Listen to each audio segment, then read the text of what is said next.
এবার চাঁদের অদেখা অঞ্চল থেকে মাটি নিয়ে এলো চীন।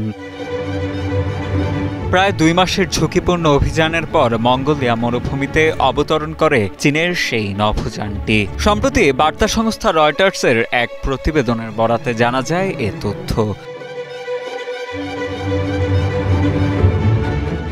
চাঁদকে ঘিরে চীনের এই সাফল্যকে বড় ধরনের অর্জন বলে মনে করছেন মহাকাশ গবেষণার সাথে জড়িত বিশ্লেষকরা।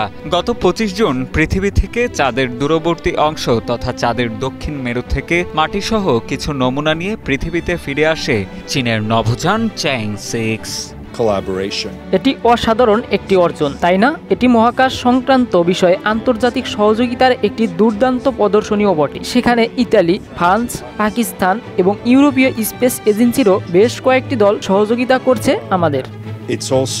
জানা যায় চীনা মহাকাশ সংস্থার চ্যাং-6 মিশনের ল্যান্ডারটি চাঁদের সবচেয়ে পুরনো এবং বড় গর্ত থেকে মাটি ও পাথর সংগ্রহ করে। এসব মাটি সংগ্রহ করতে ব্যবহার করা হয় ল্যান্ডারটিতে থাকা রোবটের হাত ও ড্রিল মেশিন। এরপর চাঁদের পৃষ্ঠতল থেকে ল্যান্ডারটিকে অরবিটের সঙ্গে আবারও সংযুক্ত করা হয়। সবকিছু সম্পূর্ণ হওয়ার পর পৃথিবীর দিকে নিয়ে আসা হয় এটিকে।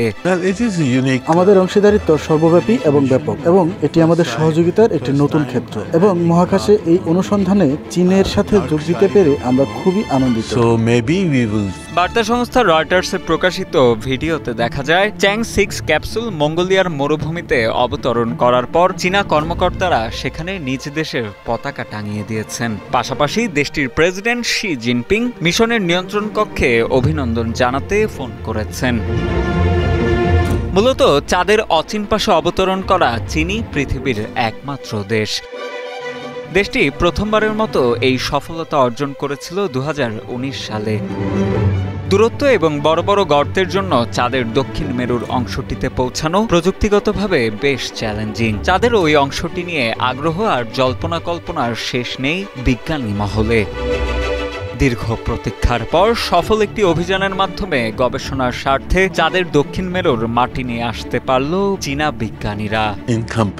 এটি একটি অনন্য মিশন, প্রথমবারের মতো চাঁদের অন্ধকার দিকে অবতরণ করা। তাই হয়তো আমরা নতুন জিনিস আবিষ্কার করব যা মানবজাতির জন্য কল্যাণকর হবে। এর আগে গত 3 মে চীনের হাইনান প্রদেশ থেকে চ্যাং-6 চাঁদের উদ্দেশ্যে যাত্রা করেছিল। এর ঠিক 1 মাস পর চাঁদের দক্ষিণ মেরুতে অবতরণ করে নভোযানটি। বিজ্ঞানীদের প্রত্যাশা চাঁদ থেকে সংগৃহীত নমুনা নতুন খনিজের সন্ধান দিতে পারে। এমনকি এর সাহায্যে চাঁদের ভূতাত্ত্বিক প্রকৃত বয়সও জানা যেতে পারে বলেও ধারণা সংশ্লিষ্টদের।